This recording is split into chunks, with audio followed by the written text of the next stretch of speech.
Hello students, good morning, जय हिंद। मैं Vipin sir और जीविका केमिस्ट्री क्लासेस में आपका एक बार फिर से स्वागत है। हेलो स्टूडेंट्स, आप पढ़ रहे हैं क्लास 9th केमिस्ट्री साइंस, यानी क्लास 9th की साइंस का केमिस्ट्री पार्ट आप पढ़ रहे हैं। केमिस्ट्री पार्ट आप पढ़ रहे हैं, ठीक है ना। क्या होता है केमिस्ट्री पार्ट, उसके बारे में आइए जानते हैं। तो आपने पिछले वीडियो में, यानी जो कल आपके पास वीडियो आया था, उसमें आप पार्ट 1 पढ़ चुके हैं, मैटर के बारे में जान चुके हैं। आज हम चलते हैं थोड़ा सा मैटर से आगे, ठीक है ना। लेकिन चैप्टर हमारा फर्स्ट ही है, हमारे आसपास के पदार्थ, matter in our surroundings, class 9 की साइंस है, केमिस्ट्री हमारा सब्जेक्ट है। और पार्ट 2 आज आप पढ़ने जा रहे हैं। क्या पढ़ने जा रहे हैं हम? पार्ट 2 पढ़ने जा रहे हैं हम। तो आइए देखते हैं आज का टॉपिक क्या है।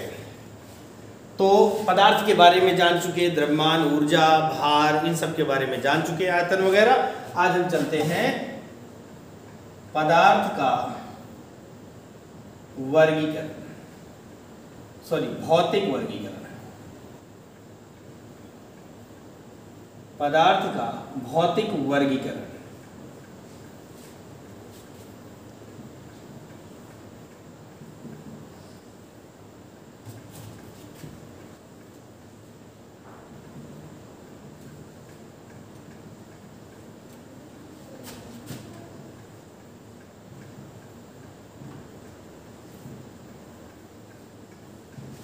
Physical classification of matter. Physical classification of matter यानी कि पदार्थ का भौतिक वर्गीकरण। पहली चीज समझ लेते हैं भौतिक जगत क्या होता है। तो देखिए, भौतिक जगत का मतलब होता है कि जो चीज़ हमें दिख रही है, जैसे कि ये बुक्स है, ये नोटबुक है जो कि ऑरेंज कलर की दिख रही है, ठीक है ना। ये हैंकी है, ठीक है ना, इस तरह का दिख रहा है। मार्कर है, ऐसा दिख रहा है। तो जो जैसा आपको दिखाई दे, जैसे उसकी अवस्था दिखाई दे। बोतल होगी, ये बोतल है, बोतल में पानी भरा है ना, वाटर है। तो इन किस अवस्था में भरा है, सॉलिड में है, लिक्विड में है, कैसा है, इसके बारे में अगर हम लोग देखते हैं तो हमारा भौतिक वर्गीकरण कहलाता है। तो आइए हम देखते हैं कि क्या लिखेंगे, क्या डिफाइन कर सकते हैं। क्या लिख सकते हैं कि भौतिक अवस्था के आधार पर, भौतिक अवस्था के आधार पर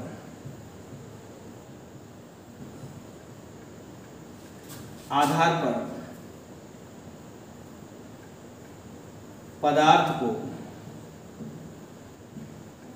ठीक है ना, भौतिक अवस्था के आधार पर पदार्थ को निम्नलिखित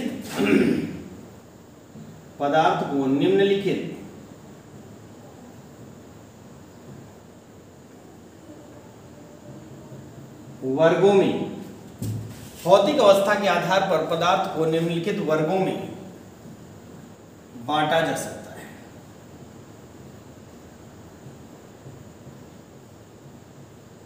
ठीक है ना। भौतिक अवस्था के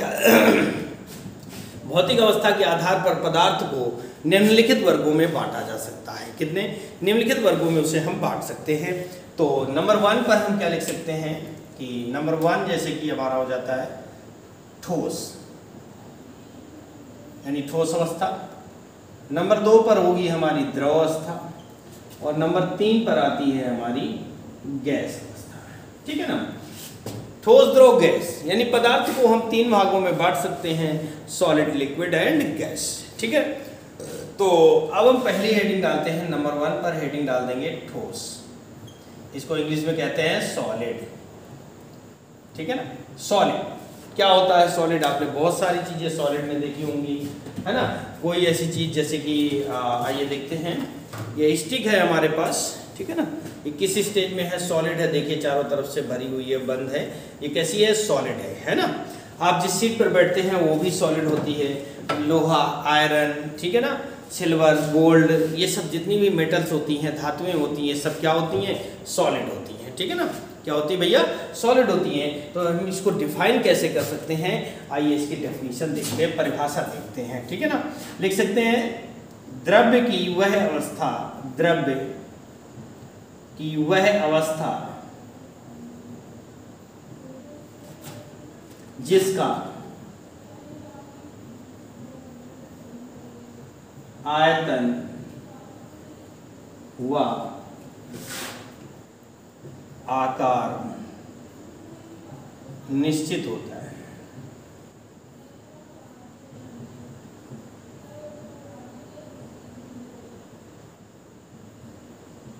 द्रव्य की वह अवस्था जिसका आयतन और आकार दोनों निश्चित होते हैं, कन्फर्म होते हैं। द्रव्य की वह अवस्था जिसका आयतन और आकार निश्चित होते हैं क्या कहलाती है? ठोस अवस्था कहलाती है। ठीक है ना, क्या कहलाती है? ठोस अवस्था कहलाती है।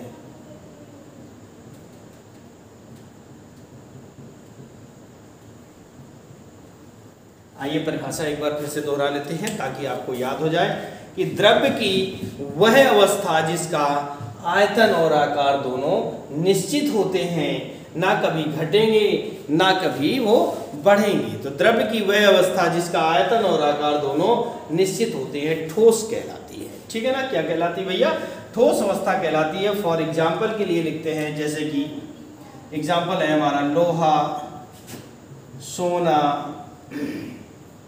चांदी, लकड़ी,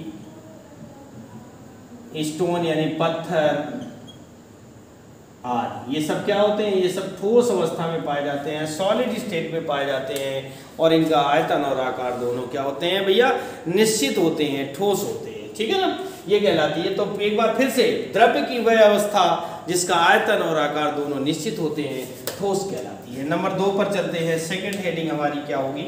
नंबर 2 पर आता है द्रव, लिक्विड। लिक्विड, ठीक है ना। तो क्या लिख सकते हैं इसमें? वो इसकी भी बहुत सिंपल सी डेफिनेशन कि द्रव्य की वह अवस्था जिसका आयतन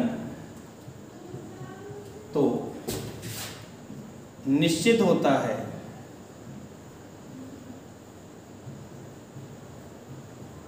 परंतु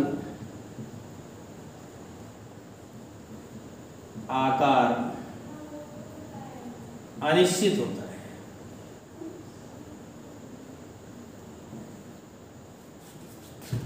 अनिश्चित होता है।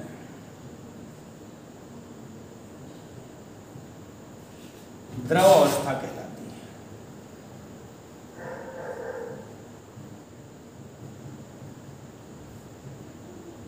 ठीक है ना, क्या कर सकते हैं डिफाइन कि द्रव्य की वह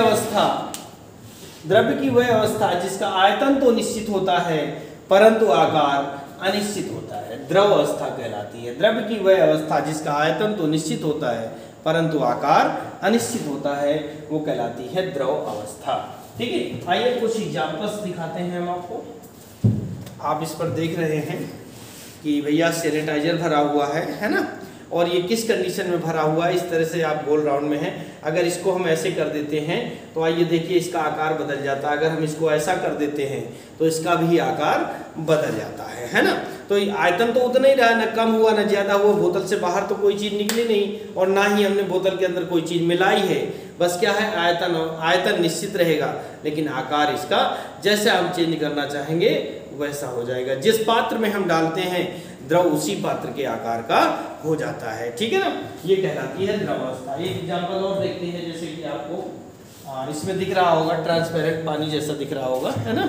ये बेटा सोडियम हाइपोक्लोराइड है। कोरोना काल की वजह से कोरोना वायरस को खत्म करने के लिए बनाया गया सोडियम हाइपोक्लोराइड। ठीक है ना, तो इस तरह से देखिए अपने आकार में परिवर्तन करता रहता है, इस तरह से हो जाता है। जैसा चाहेंगे वैसा, यानी जिस पात्र में डालेंगे उसी के आकार का ये हो जाता है। ठीक है, आइए एग्जाम्पल्स देखते हैं, जैसे कि पानी, दूध, तेल आदि। ठीक है ना, पानी, दूध, तेल, मिट्टी का तेल, पेट्रोल, डीजल, ये सब किस अवस्था में पाए जाते हैं? द्रव अवस्था में ही पाए जाते हैं। ठीक है ना, किस अवस्था में होते हैं भैया? द्रव अवस्था में ही पाए जाते हैं। तो अब हम इसको साफ करते हैं और आगे चलते हैं अगली हेडिंग पर, अगले टॉपिक पर चलते हैं। तीसरी अवस्था भी हमारी रह गई है।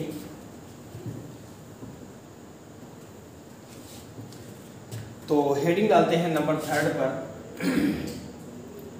गैस अवस्था। गैस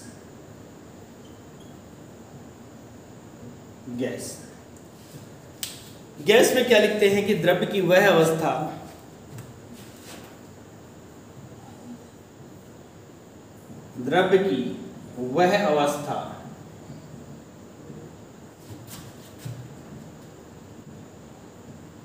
जिसका आयतन व आकार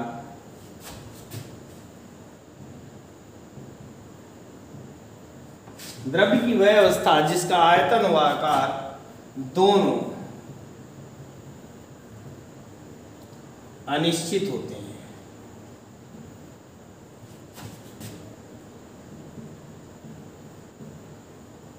गैस कहलाती है।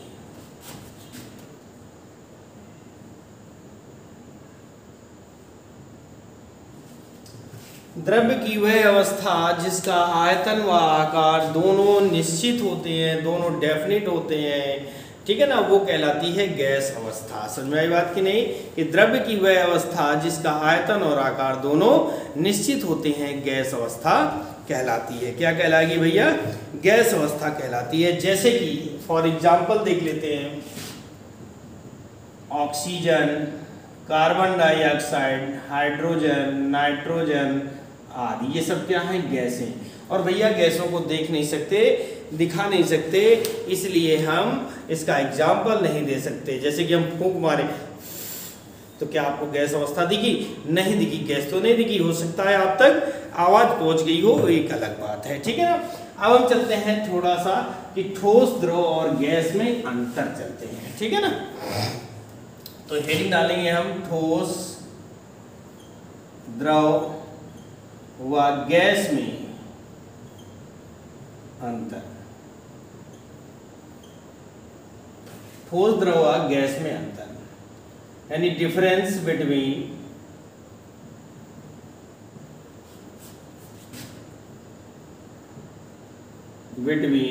Solid, liquid and gas. Difference between solid, liquid and gas. Okay, यानी द्रव्य की तीन अवस्थाएं, ठोस, द्रव और गैस। तो चलिए भैया आगे चलते हैं कि ठोस, द्रव और गैस में अंतर देखना है कि इन तीनों अवस्थाओं में एक दूसरे में डिफरेंस क्या होता है ना। तो आइए हेडिंग डालते हैं, एक तरफ कॉलम बना लेते हैं। थोड़ा सा एक कॉलम होगा गुण का,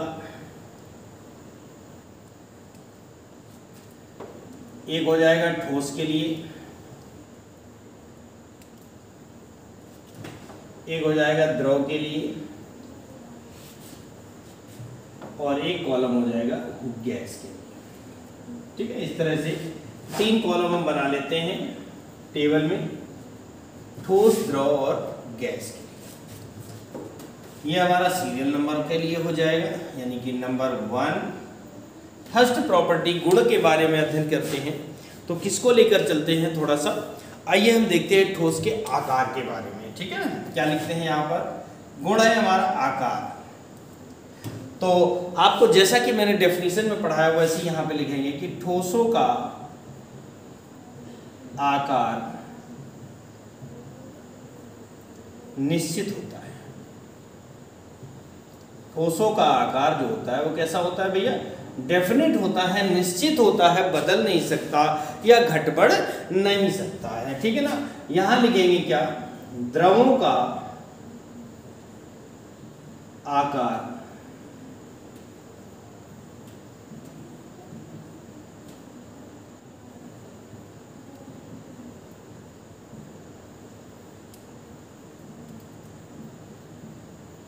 अनिश्चित होता है, ठीक है ना।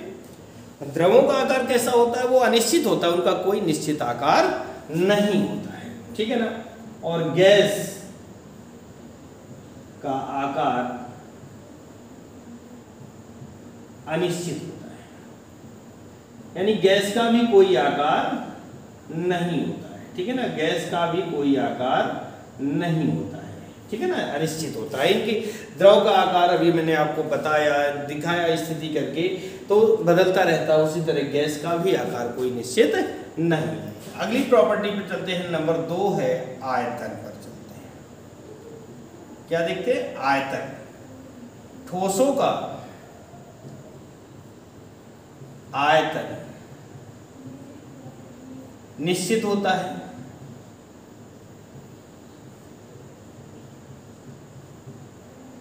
ठीक है ना। ठोसों का आयतन जो होता है वो भी निश्चित होता है, ठोसों का आयतन भी निश्चित होता है। और द्रव में लिखेंगे इनका भी आयतन निश्चित होता है।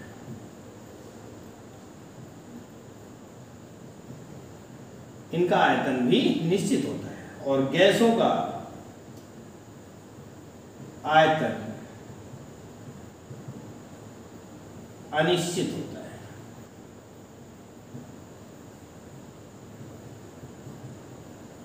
ठीक है ना, गैसों का आयतन जो होता है वो कैसा होता है, अनिश्चित होता है, ठीक है ना, निश्चित नहीं होता है। नंबर तीसरी प्रॉपर्टी पर चलते हैं, घनत्व के बारे में। आयतन और आकार तो आप डेफिनेशन में भी पढ़ चुके थे, अब चलते हैं घनत्व के बारे में, ठीक है ना। तो घनत्व क्या लिखेंगे, ठोसों का घनत्व, ठोसों का घनत्व सर्वाधिक होता है।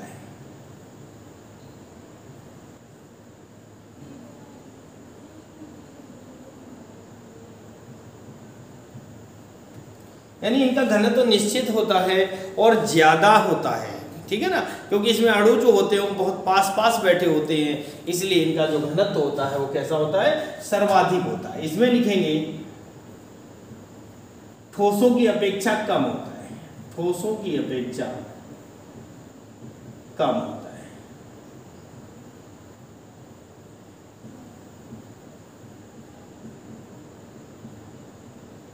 यानी द्रवों का जो घनत्व होता है वो ठोसों की अपेक्षा कम होता है, ठीक है ना, कितना होता है, कम होता है। और अब बात करें अगर गैस की, तो लिख सकते हैं सबसे कम होता है, सबसे कम होता है। क्या कम होता है भैया, घनत्व कम होता है, यानी गैसों का जो घनत्व होता है वो सबसे कम होता है, ठीक है ना। क्या होता है भैया, सबसे कम होता है। अब चौथी प्रॉपर्टी पर चलते हैं हम लोग, क्या डालते हैं, गलनांक एवं क्वथनांक।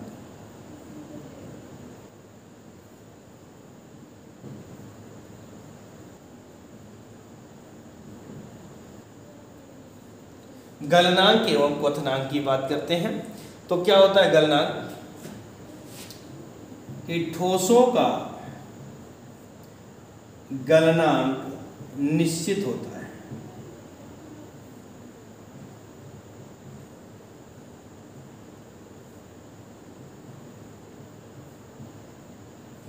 ठीक है ना, ठोसों का जो गलनांक होता है वो कैसा होता है, निश्चित होता है। एक निश्चित हो, जैसे हमारा आयरन होता है, आयरन का गलनांक कितना होता है, 1600 डिग्री सेंटीग्रेड होता है। टंगस्टन जो विद्युत बल्ब में देखा नहीं, कांच वाले बल्ब में होता है, पतली सी स्प्रिंग लगी होती है, उसका गलनांक 3300 डिग्री 3300 डिग्री सेंटीग्रेड होता है, यानी बहुत होता है।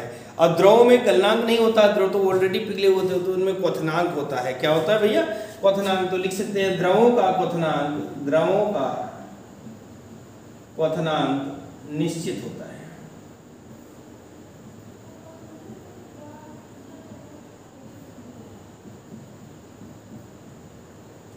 द्रवों का क्वथनांक निश्चित होता है। और यहाँ पर जो होता है, गैसों में गलनांक और क्वथनांक नहीं होता, यहाँ गैसों का क्रांतिक ताप होता है। क्या होता है, क्रांतिक ताप होता है, जो कि निश्चित होता है।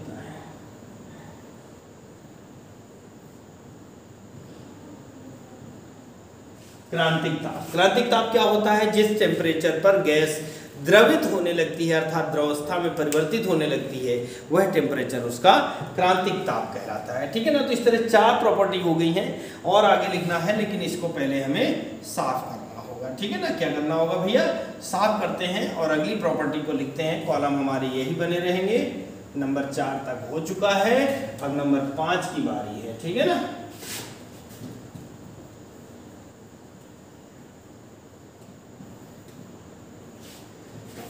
भैया समझ में आए तो आप सभी लोगों से निवेदन है, नन्हे मुन्ने राहियों हो आप लोग, कि वीडियो को लाइक करें, शेयर करें। ठीक है ना। लाइक बेटा कम से कम 5-10 मिनट वीडियो को देखने के बाद लाइक करें, वरना लाइक का कोई मतलब नहीं होता है, ठीक है ना। 5-10 मिनट देखने के बाद वीडियो को लाइक करें, शेयर करें, अपने दोस्तों को बताएं, अपने क्लास फेलो को बताएं कि 9th क्लास की केमिस्ट्री, बायोलॉजी, फिजिक्स यानी साइंस जो है जीविका केमिस्ट्री क्लासेस चैनल में पढ़ाई जा रही है, ठीक है ना, जो कि फ्री है। ओके हाँ, तो अब हम चलते हैं टॉपिक नंबर 5 पर। किस पर? टॉपिक नंबर 5 पर चलते हैं। और बेटा क्लास 11th 12th की offline classes, class 11th 12th की ऑफलाइन क्लासेस भी हमारे यहाँ चल रही हैं, ऑनलाइन वीडियो भी पड़े हुए हैं और ऑफलाइन क्लासेस भी चल रहे हैं, ठीक है ना।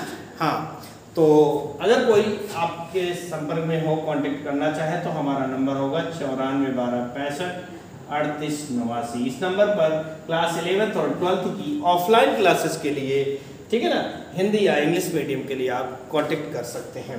तो हमारा जो प्रॉपर्टी नंबर 5 है, आइए अपने टॉपिक पर चलते हैं। होता है बहने का गुण, है ना। बहने का गुण, कौन बहता है कौन नहीं बहता है, इसके बारे में हम देखते हैं। तो लिख सकते हैं क्या कि ठोस बहते ही नहीं भाई, ठोस कहाँ बहेगा, लकड़ी गुट का फेंक दिया वो वहीं पर टिक जाएगा, वो लोहे का पत्थर या पत्थर का टुकड़ा जहाँ पर है वो वहीं पर तो रहेगा, है ना, वो थोड़ी ना बदलेगा। तो वो क्या हो जाएगा कि इसमें लिख सकते हैं ठोस बहते नहीं है, ठोस बहते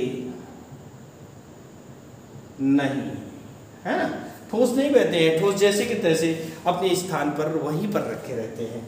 द्रव जो होते हैं, द्रव में क्या लिख सकते हैं, द्रव ढाल की ओर बहते हैं।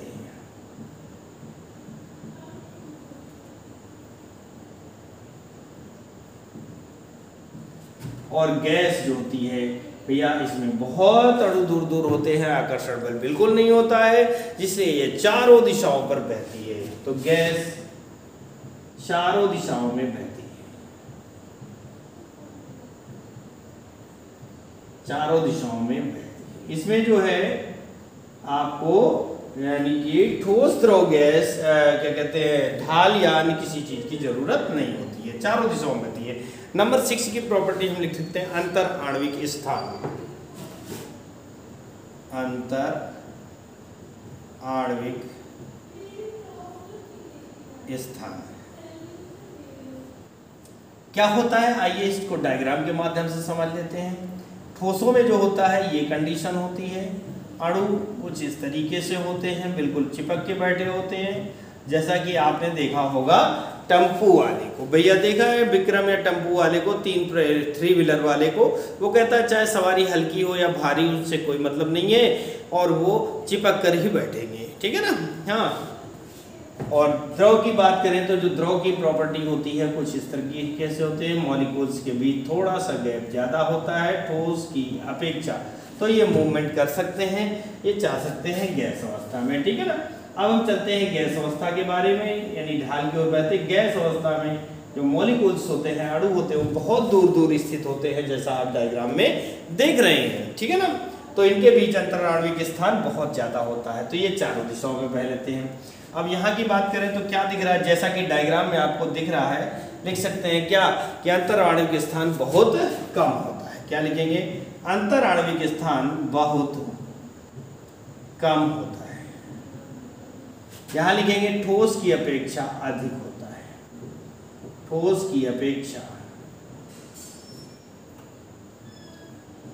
अधिक होता है।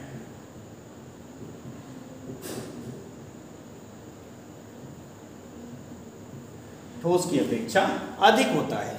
और गैस में लिख देंगे सर्वाधिक होता है,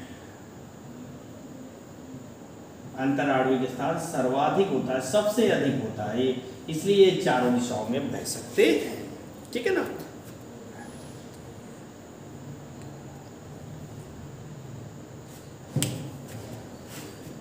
ठीक है, अब हम इसको साफ करते हैं और हम चलते हैं अपने अगले टॉपिक की ओर।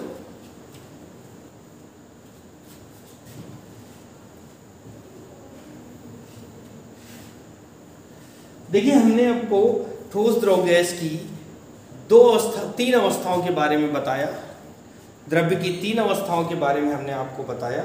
लेकिन अब हम थोड़ा सा चल रहे हैं आगे, एक नोट लिखते हैं, नोट। ठीक है ना। क्या लिखते हैं भैया, नोट। नोट क्या है कि देखते ठोस द्रव गैस के अतिरिक्त द्रव्य की, ठोस द्रव गैस के अतिरिक्त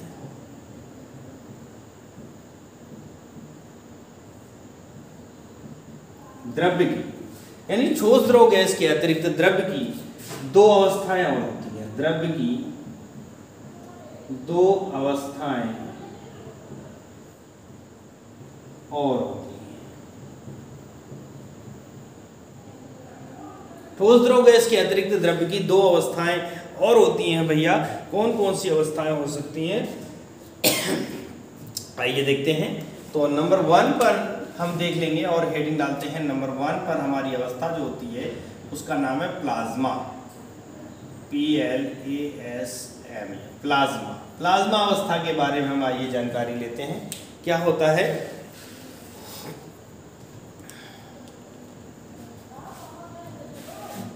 द्रव्य की वह अवस्था, द्रव्य की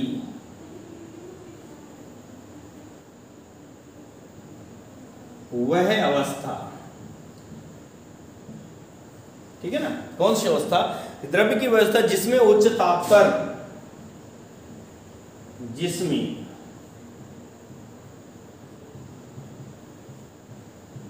उच्च ताप पर यानी अधिक ताप पर, ज्यादा टेम्परेचर पर, ठीक है ना, उच्च ताप पर द्रव्य की व्यवस्था जिसमें उच्च ताप पर द्रव्य के परमाणु आयनित हो जाते हैं। उच्च ताप पर द्रव्य की परमाणु आयनित हो जाते हैं।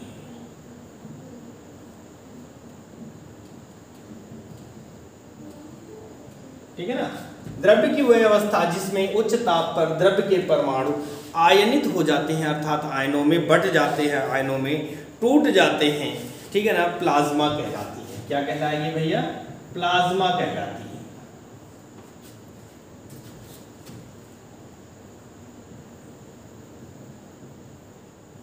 प्लाज्मा कहलाती है, ठीक है ना। यह अवस्था विद्युत की सुचालक होती है। यह अवस्था कैसी होती है, विद्युत की सुचालक होती है।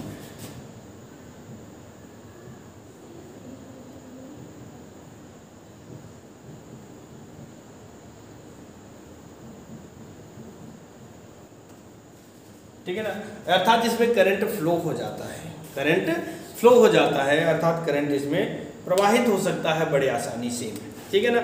एग्जाम्पल है, यहां से लिखते हैं एग्जाम्पल, फ्लोरोसेंट ट्यूब, ठीक है ना, फ्लोरोसेंट ट्यूब है एवं नियॉन बल्ब, एवं नियॉन बल्ब में ये मिलते हैं, प्लाज्मा अवस्था पाई जाती है। कहाँ कहाँ मिलेंगे, फ्लोरोसेंट ट्यूब और नियॉन बल्ब में मिलती है।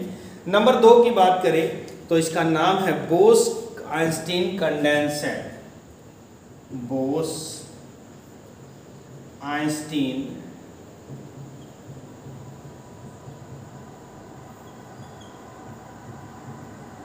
कंडेंसेट, ठीक है ना। ये दूसरी अवस्था है Bose EI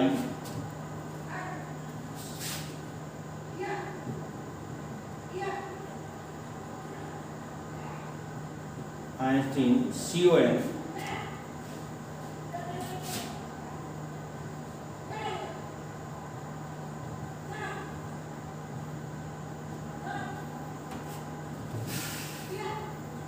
Bose Einstein condensate, ये हमारी दूसरी अवस्था है, ठीक है ना। ये जो होती है ये द्रव्य की वह अवस्था है, द्रव्य की वह अवस्था,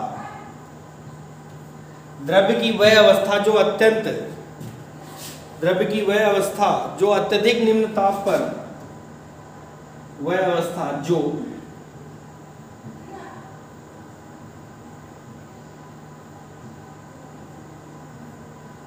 अत्यधिक निम्न ताप पर प्राप्त होती है,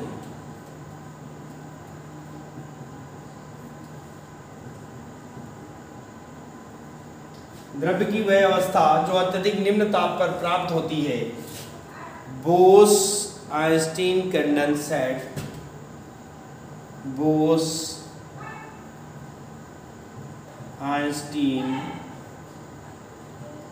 कंडेंसेट